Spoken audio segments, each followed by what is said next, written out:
Welcome to Lost in the Supermarket. Today, we're going to talk about the future. We're going to talk about indoor farming. We're going to talk about aquaculture.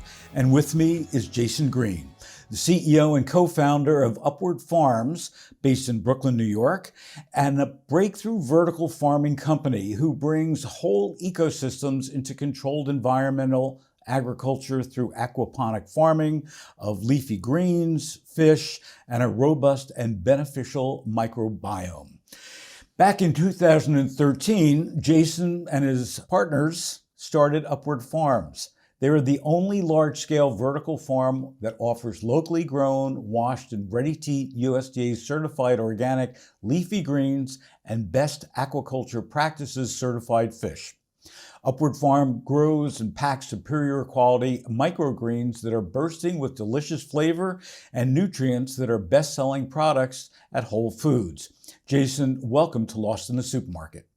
Phil, thank you for having me. Great to be here. So, when I look at the future and I look at the supply chain problems that we've had, when I look at, having 100,000 truck drivers out of the workforce, I look at, having to get a bag of lettuce from California that grows, I guess, about 96% of all lettuces to Brooklyn, New York. This is not a very efficient system.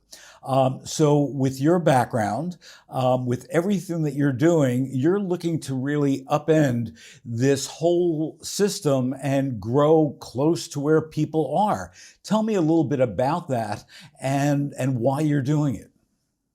Thanks, Phil. Yeah, I think you've already teed up a number of the issues that we're addressing. Over the last several years, we've seen that climate change is not just a future threat, but is affecting the food that's available every day. We've seen that yields across the globe are dropping.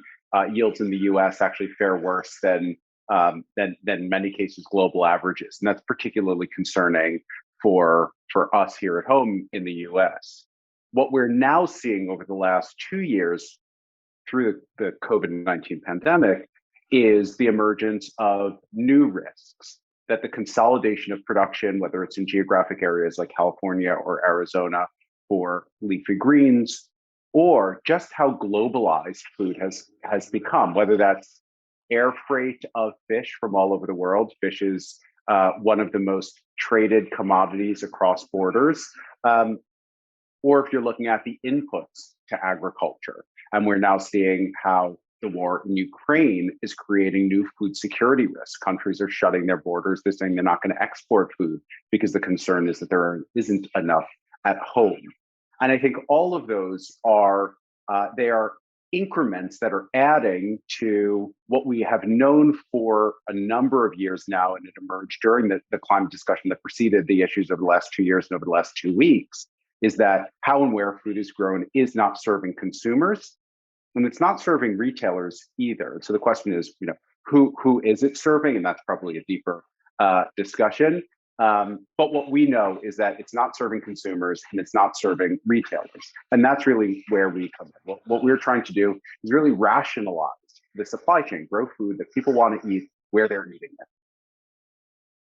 So if I take a look at our system, and I would say our food system is broken. And I look at what you're doing, for example. Talk to me about the combination of leafy greens, microgreens, and fish. Seems like an odd combination for me. It shouldn't be. It shouldn't be an odd combination. When we look back at, I like both, and I like to eat fish with greens. But right. If we think about like nature, right? Like if me as an eater, I want to eat natural products, and I don't mean that as like a label saying like all natural, but things that are grown through natural processes.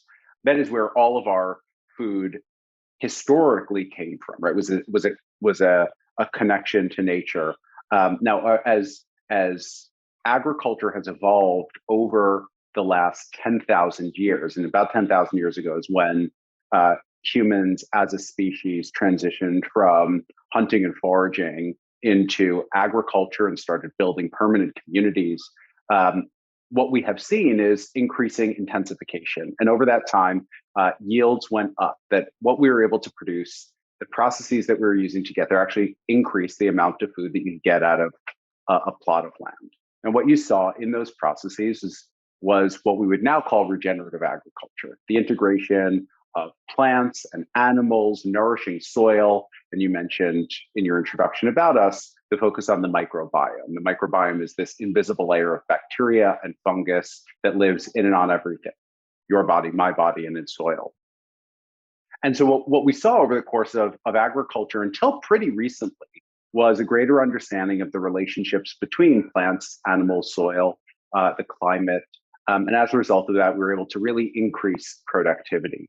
What we've now seen is that we've sort of hit this tipping point, that agriculture in many ways has become so intensified that it is divorced from these natural processes. And so what we're doing is we're learning from both. We're learning from the ways in which creating repeatable processes and thinking about, how do we create efficient manufacturing environments? And that's really what indoor agriculture is in our view, is it's a biological manufacturing platform. Ultimately, we're making things in a repeatable way. That's manufacturing. But what we do differently is that we focus on biology as the core driver of that productivity, as opposed to synthetic tools like synthetic fertilizers, pesticides, et cetera. And so what we're doing is we're combining that approach of indoor agriculture as a food manufacturing platform, and then learning what has become a sort of new area of focus, but ultimately goes back to the ways in which humans learn to farm, which is these regenerative approaches, these approaches where we're building soil, where we're building ecosystems by integrating plants and animals into the production environment. And so that at a very high level is what we do. Aquaponics is the specific sort of tool set that we focused on. So aquaponics is the integration of aquaculture, farming of fish, and hydroponics, which is the farming of plants, where the plant's roots are nourished by nutrient-rich water. So combining aquaculture and hydroponics, we get aquaponics. And aquaponics has been around for a really long time in some ancient formats. So we saw historically rice farmers in China used carp in their flooded rice paddies, and those carp would eat the pests that would otherwise affect their rice crop, and they would also provide protein for farmers, and they would fertilize the crops over the course of the growing season. We saw in early Mesoamerican societies the cultivation of plants on lakes stocked with fish in floating rafts, really early versions of what would become aquaponics. And so in some sense, there's sort of a fundamental natural blueprint of, these systems evolved, right? Plants and animals and microbes all co-evolved over millions of years. And we saw humans who learned to farm over 10,000 years have focused on those tools to produce food. What we're doing is we're going back to some of those basic first principles of how ecosystems work and how they drive productivity, and we're combining that with what we know now about how to build large-scale manufacturing infrastructure. And that's what we do. What's really interesting as we think about regenerative agriculture and the moment that it's having, trying to rebuild food supply chains as the climate is changing around us, is that more biodiverse ecosystems are actually more productive, more stable, and more predictable than monocultures. And so the tools that got us here are not the ones that are going to get us out of here. So let's talk about the challenges. Certainly with everything that you've built, one challenge is the cost to do this. Talk to us a little bit about that. And does it make sense for us to move in this direction economically? Because I'm going to assume that the retail price for the average consumer has got to be higher because your input cost is higher. Our view is that like all modes of farming and food production, if it is not cost effective, it will not get mainstream traction and it won't have staying power. That from the time that we started the business has been our focus, is how do we make indoor production through aquaculture, through aquaponics and vertical farming, how do we make that lower cost than incumbent production out on the broad acre? That to us is how we create a sustainable business plan. And so how are you doing it? So it's all about productivity, right? How do you drive up your yields and how do you drive down your costs? And you have to think about sort of the overall macroeconomic tailwinds or headwinds. What we're seeing in fields is that, I mean, you mentioned the shortage of 100,000 truckers. We're seeing gas prices right now are through the roof. And that's, perhaps an acute risk because of where we're seeing conflict affecting the availability of fossil fuels, but that we can't rely on low-cost fossil fuels is a long-running theme that preceded the war in Ukraine. So we're seeing, a shortage of 100,000 truckers. Out of stocks and consumer packaged goods are up to 15%, about 50% to twice the historical average. But where we're seeing cost reductions are in things like renewable energy. Energy at large is getting a lot cheaper, even if gas prices have gone up quite a bit.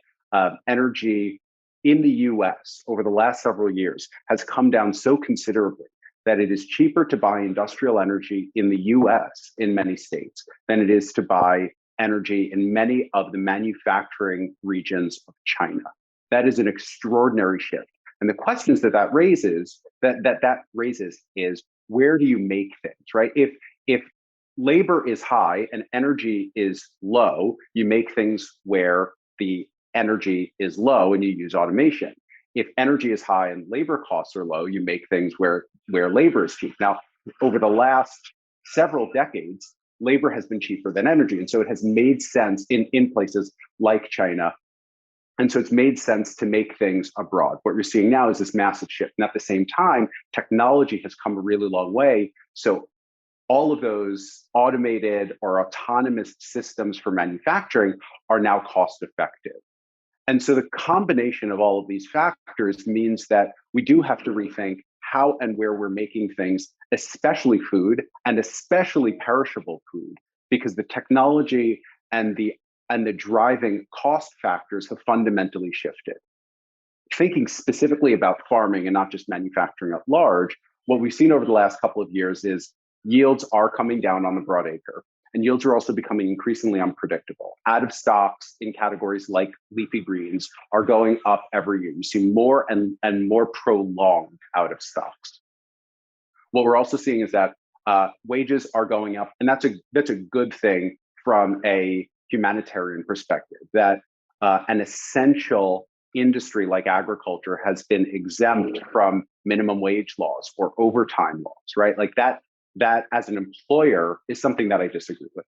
I think if people are doing the work, you should be paying them for the work that they're doing and not treating them differently than you treat a different class of employees. And so we're seeing those changes, but that's doubling the cost of labor on the broad acre, especially for specialty crops that get harvested by hand, like leafy greens. At the same time, you're seeing lower energy costs, you're seeing efficiency in LED lighting, you're seeing efficiency in climate control, you're seeing lower costs in automation. And so the moment that's gotten us to is that there is this flip happening, this inflection point where growing things indoors can be cheaper than growing things outdoors. But it does require driving productivity, and that's really what we do at a uniquely high level. So last question, look into your crystal ball. Where's Upward Farms in 3 years from now? So I think, or we think sort of in 5, 10, 20-year time horizons. Maybe it's helpful for this conversation to think in terms of 5 years and 20 years. In 5 years, our ambition is to be the #1 organic packaged salad brand in the US. We think that's very achievable. We have unique advantages on being the only vertical farm of scale producing USDA certified organic leafy greens. And so we've got some considerable differentiation there. And the technology allows us to significantly reduce our cost of production. And we've demonstrated very high velocities, the highest velocities among vertical farming peers in the most competitive market in America, which is the New York metro market. So over the next 5 years, we keep our heads down, we focus organic packaged salad. I think over the next 20 years, we think about what is the platform that we can open up to the broader food production industry. And in that, we're thinking about, we've created this really interesting platform where we understand the relationship between plants, animals, the microbes that are growing between them, and climate. And that is sort of the essential question for farmers over the next 20 years is, how do we think about the things that we grow under a changing climate? And the microbiome is this really powerful tool. So the microbiome inside of your body, for example, introduces 8 million genes to your body. And the genes are, think about it like software code, right? That those genes tell your body how to make things. Your DNA alone only accounts for 22,000 genes. So you're talking about 360 times more genetic material, more programming in the bacteria that lives inside of you than in your own DNA. And the same thing is happening in soil, but we're losing all of that code. Because what we've seen is, because of the industrialization of agriculture over the last century, 40% of the world's topsoils have already been lost, and we are losing topsoil at a rate of up to 40 times replacement. So how quickly you're building soil as a farmer versus how quickly you're losing it through erosion. And so our view is what we're doing indoors is we're effectively rapidly growing soil ecosystems. We're rapidly developing these soil food webs. We take a crop from seed to harvest in as little as 7 to 10 days, and we're showing the ability to cultivate robust soil ecology in those plant roots, on the plant leaves, and as a result of that, get this really high level of productivity, really high yields, zero disease. And so we think that there's the opportunity to open up that platform to growers on the broad acre, to open up to new markets, that it's not just us as the producer, but this is really a new operating system for regenerative agriculture 2.0. Jason, thanks so much for leading us into the future and joining us on Lost in the Supermarket. Thank you, Phil. Pleasure.